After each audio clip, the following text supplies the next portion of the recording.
پیارے بچوں السلام علیکم۔ پیارے بچوں آپ ٹھیک ہیں سب؟ جی بچوں میرے بابا جی فرماتے ہیں کہ بچے اللہ میاں کے باغ کے پھول ہیں۔ اللہ تعالیٰ میرے بابا جی ہم سب آپ سب بچوں ہم سب کو خوش رکھے۔ آج میں آپ کو جو کہانی سناتا ہوں بیٹا، وہ کہانی محمد شعیب کی پسندیدہ کہانی ہے۔ محمد شعیب اس کو بہت اچھی طرح سنتا ہے اور پھر مجھ سے سوالات بھی کرتا ہے۔ تو اب میں آپ کو کہانی سنانا شروع کروں یا تھوڑی دیر کے بعد سناؤں؟ ابھی سناؤ۔ خرگوش، لومڑی اور لکڑ بھگا۔ بچوں ایک دن ایک ویران کنویں کے نزدیک سے گزرتے ہوئے خرگوش نے بوڑھی لومڑی کی آوازیں سنی۔ ارے بچاؤ، کوئی مجھے باہر نکالو۔ کنواں عرصے سے ویران پڑا تھا، اس میں تھوڑا سا پانی باقی رہ گیا تھا۔ برسوں کی دھول اور سوکھے پتوں سے تقریباً آدھا بھر گیا تھا۔ کنویں کی منڈیر پر کھجور کا ایک تنا گرا ہوا تھا جس پر ایک چرخی پر رسی لپٹی ہوئی تھی۔ رسی کا ایک سرا تنے سے بندھا رہتا تھا، دوسرے سے بالٹی بندھی تھی جو عموماً کنویں کے اندر ہی پڑی رہتی تھی۔ اس میں بے شمار سوراخ تھے۔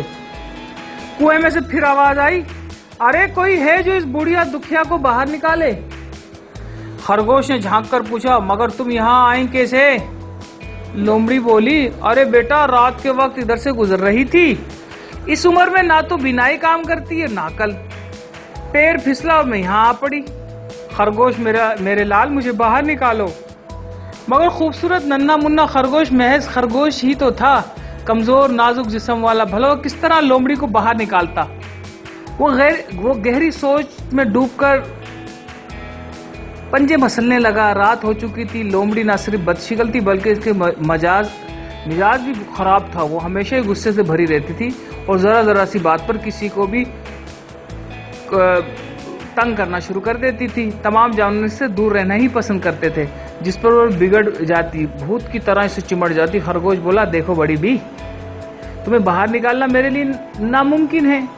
کوئی جانور مدد کو اس لیے نہیں آئے گا کہ تم بہت خوفناک ہو۔ بہرحال کسی نہ کسی کو پکڑ کر لاتا ہوں، مگر ایک بات کا خیال رہے، جب تک تم باہر نہ آ جاؤ نہ تو غصہ دکھاؤ گی اور نہ منہ سے کوئی لفظ نکالو گی۔ شام کا وقت تھا۔ لکڑ بھگا خرگوش کی طاق میں اس کے آس پاس ہی منڈلا رہا تھا۔ اچانک اس نے خرگوش کو کسی سے کہتے سنا، کیسی بدقسمتی سی ہے کہ چاند کے دیش کی حسین شہزادی کل رات زمین پر اتری اور پیپل کے نزدیک والے کنویں میں گر پڑی۔ جانتے ہو وہ زمین پر کس لیے آئی تھی؟ سنو، یہ شہزادی لکڑ بھگے کی نسل کی ہے۔ اس نے سنا تھا کہ ہمارے جنگل میں ایک شہزادے جیسا لکڑ بھگا رہتا ہے، بس اسی کی تلاش میں وہ یہاں آئی ہے۔ لکڑ بھگے نے دل ہی دل میں کہا، میں سب کچھ سن رہا ہوں احمق خرگوش۔ لکڑ بھگے سے کوئی بات بھی چھپی نہیں رہ سکتی۔ وہ ہنستا ہوا کنویں کی سمت چلا اور وہاں جا کر چلایا، اے حسین شہزادی، میں جانتا ہوں چاند دیش سے تم میری تلاش میں آئی ہو، اس لیے بالٹی کنویں میں پھینکتے ہوئے کہا، اس میں بیٹھ جاؤ۔ لکڑ بھگے نے تنے سے بندھا ہوا سرا کھول کر اپنی دم میں باندھا اور کنویں سے دور چلنا شروع کیا۔ لومڑی غصے سے پاگل ہی تو ہو گئی، وہ سمجھی کہ وہ اسے حسین شہزادی کہہ کر اس کا مذاق اڑا رہا ہے۔ لکڑ بھگا مسلسل کہے جا رہا تھا، اے خوبصورت شہزادی، تم کس قدر بھاری ہو، جیسے پتھروں سے بھری بوری۔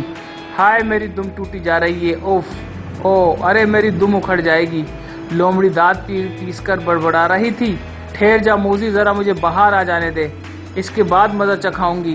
ہنسی اڑانے کا تب تجھے پتہ چلے گا یہ حسین شہزادی کیا درگت بناتی ہے۔ لکڑ بھگا رسی پر زور لگا رہا تھا، دم ٹوٹی جا رہی تھی، اس کی آنکھوں میں درد سے آنسو بھر آئے۔ آخر بالٹی اوپر آ گئی۔ اس وقت لکڑ بھگے پر قیامت ٹوٹ پڑی۔ چاند دیش کی حسین شہزادی ایک خوفناک بھوت کی طرح اس پر ٹوٹ پڑی اور دانت اور پنجوں سے کھوستی ہوئی بولی، یہ لے گستاخ، بدتمیز، مردہ خور، مجھ بڑھیا کو حسین شہزادی کہہ کر میرا مذاق اڑا رہا تھا۔ لکڑ بھگا حیرت سے لومڑی کو تک رہا تھا۔ لومڑی نے اسے لوہان کر دیا۔ لکڑ بھگا زخموں سے نڈھال دم دبا کر بھاگ نکلا۔ اس کہانی سے ہمیں یہ سبق ملتا ہے کہ دیکھے سنے اور مشاہدے کے بغیر ہر بات پر یقین نہیں کرنا چاہیے. ٹھیک ہے بچوں، دوبارہ دوسری کہانی کے ساتھ آپ کے ساتھ پھر ملاقات ہوگی. السلام علیکم.